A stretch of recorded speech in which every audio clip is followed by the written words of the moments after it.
احنا داخلين على اكبر لغز في التاريخ، اتلانتس اللي افلاطون جاب سيرتها دي. أيوة، بس الأصل الحقيقي للحكاية عندنا إحنا، ده سر مصري.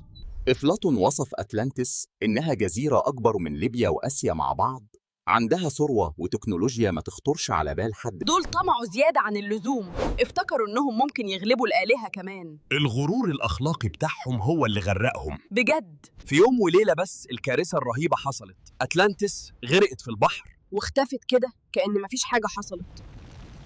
الشاعر اليوناني سولون زار مدينة سايس المصرية في القرن السادس قبل الميلاد. كان بيدور على الحكمة بس لقى ملف سري.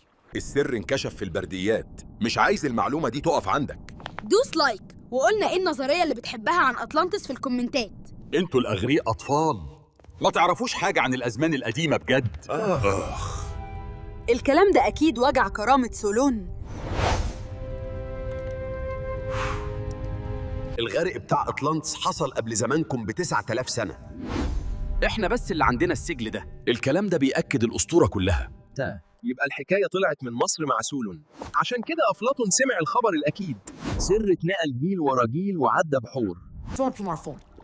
المهم بقى إن أفلاطون حدد مكانها بالظبط ورا أعمدة هيركوليس اللي احنا دلوقتي عارفينها باسم مضيق جبل طارق. أفلاطون قال إن حجمها أكبر من ليبيا وآسيا الاتنين مع بعض، يعني إمبراطورية ضخمة جدا. أرض بالحجم ده حد يشتري خريطة أكبر يا جماعة؟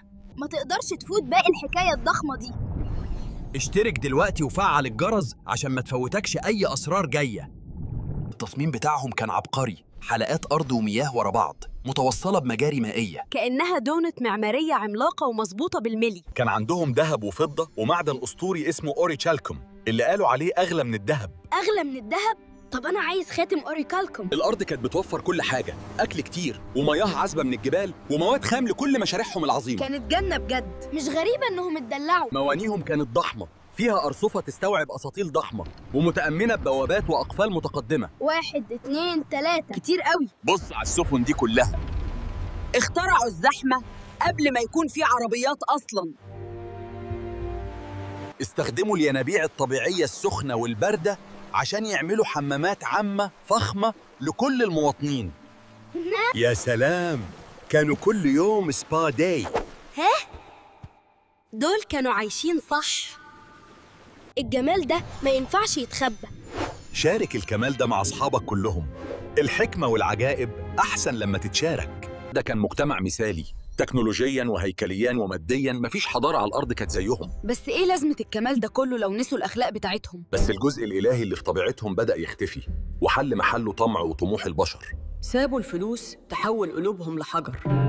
بسبب غرورهم بدأوا محاولاتهم عشان يغزوا الحضارات اللي ورا البحر المتوسط، ومن ضمنهم مصر القديمة واليونان. يا خبر، غزو.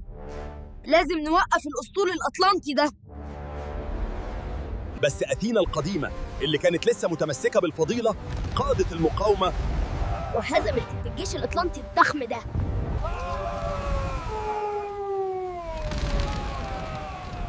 الحمد لله البشرية اتنقذت على إيد الأغريق. لما الآلهة شافت الانحدار الأخلاقي بتاعهم قررت إن المدينة لازم تتعاقب وبقوة بوسايدون نفسه. النظرة اللي في وشه دي. تعرف إن الموضوع بجد. العبرة من القصة واضحة، الغرور بيجيب الكارثة. بس السر لسه موجود، هل كانت حقيقية؟ انتظرونا في الجزء الثاني، البحث عن الأدلة بيبدأ قريب.